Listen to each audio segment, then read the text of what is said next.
अनुज जी, अब आप भी वहां पर न्याय यात्रा निकाल रहे हैं। मुझे याद है कि जब यूपीए की गवर्नमेंट थी, कांग्रेस की सरकार दिल्ली में थी, तब एक मुश्त आपको वोट पड़ता था। आखिर ये वोट क्यों छिटक गया? और अब अगर आपने इन लोगों के लिए काम किया होता तो आपको ये स्थिति दिखाई नहीं देती। आज न्याय यात्रा आपको नहीं निकालनी पड़ती, ये लोग इस तरीके से नहीं गिड़गिड़ाते। अनुज आत्रे जी।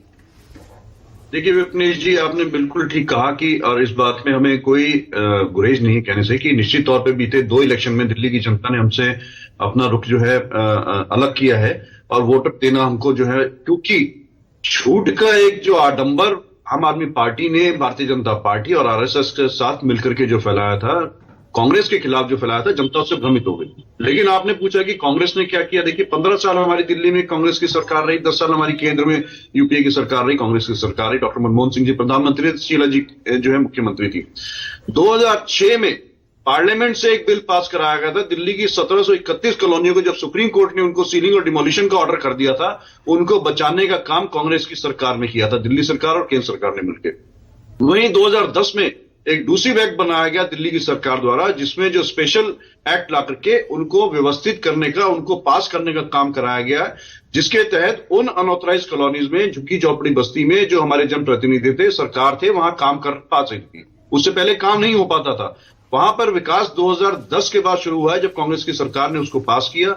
उसके बाद वहां पर सीवर की व्यवस्था, वहां पर नालियों की व्यवस्था, वहां पर पानी की व्यवस्था की शुरुआत की गई और उसके वो काम आगे बढ़ाया गया। लेकिन इन लोगों ने क्या किया? इन लोगों ने झुग्गियों को उजाड़ने का काम किया, आम आदमी पार्टी और भारतीय जनता पार्टी ने मिलकर के।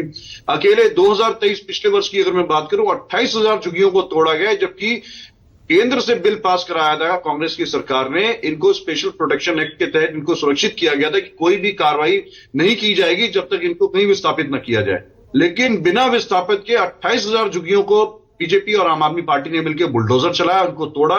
जिसमें बस्तियां भी मैं आपको बता दूं जो इन्होंने तोड़ी हैं, यमुना किनारे चिल्ला खादर, निजामुद्दीन, सुराय रोहिल्ला, तुलसीनगर, दया बस्ती, आनंद आया नगर, तमाम ऐसी बस्तियां हैं। और फिर भी कांग्रेस कहीं नहीं थी। हम लोग न सदन में थे, न हम सत्ता में थे।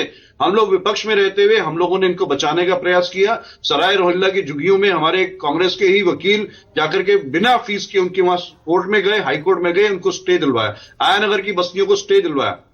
ये इनकी कथनी और करनी में अंतर है, ये बता दें। झुग्गी बोलते हुए कैसा लगता है आपको? झुग्गी झोपड़ी बोलते हुए कैसा लगता है? कैसा महसूस करते हैं आप? देखिए बिल्कुल हम इनसे पूछना चाहते हैं। हम चाहते थे कि दिल्ली में ये झुग्गी झोपड़ी खत्म हो और लोगों को जो है आवास मिले। उसी के तहत कांग्रेस की सरकार आवास की ही आस थी आपसे, जो कांग्रेस भी नहीं दे पाई। आप जानते हैं कि झुग्गी क्लस्टर मुझे 10 सेकंड और दीजिए, मैं बात कंप्लीट कर। 750 है, उनमें 30 लाख से ज्यादा लोग रहते हैं। आप उनकी जिंदगी देखिए आज जाकर कैसे। 10 सेकंड दीजिए, मैं अपनी बात कंप्लीट कर लेता हूं। आपने जो आवास की बात की, निश्चित तौर पे जो आवास की अपेक्षा कांग्रेस की सरकार से, कांग्रेस की पार्टी से दिल्ली के गरीब लोगों ने अपेक्षा की थी। कांग्रेस ने नरेला बवाना में 48,000 राजीव रतन आवास बना करके तैयार किए। पूरी तरह से तैयार थे, सिर्फ उनको चाबियां देनी थी, उनको आवंटन करना था। लेकिन बीते 10 वर्षों में आम आदमी पार्टी की सरकार और बीजेपी की सरकार ने किसी को आवंटित नहीं किया है। वहां पर नई नई स्कीम लेके आ गए हैं कि अब उनको अफोर्डेबल रेंटल स्कीम लेकर के आएंगे, उनसे किराया लिया जाएगा तो उनको देंगे। कोई जा नहीं रहा। वो 10 साल से 48,000 फ्लैट बने तैयार पड़े हैं, खंडर होने की स्थिति में है। उसकी जिम्मेदार कौन है? हमने फ्लैट बनाए, हमने झुग्गी बस्तियों को बचाने का काम किया, हमने वहां उनके लिए विकास होने का रास्ता खोला। ये सोच होती है। ये सरकार में आने के बाद कांग्रेस पार्टी की सरकार ने काम किया। लेकिन इन लोगों ने झूठ बोल के कांग्रेस को बदनाम किया। इन लोगों ने झूठ बोल करके जो है झुग्गी झोपड़ी वासी, जो हमारे गरीब लोग हैं, ज्यादातर हमारे पूर्वांचली उसमें रहते हैं, उन लोगों को गुमराह करने का काम किया और कोई विकास नहीं किया। लेकिन उजाड़ने का काम इन्होंने 28,000 एक साल में इन्होंने झुग्गियां तोड़ी है। जो ये जहां झुग्गी वहीं मकान का इन्होंने दोनों ने वायदा किया था। ये इनकी कथनी और करनी में अंतर।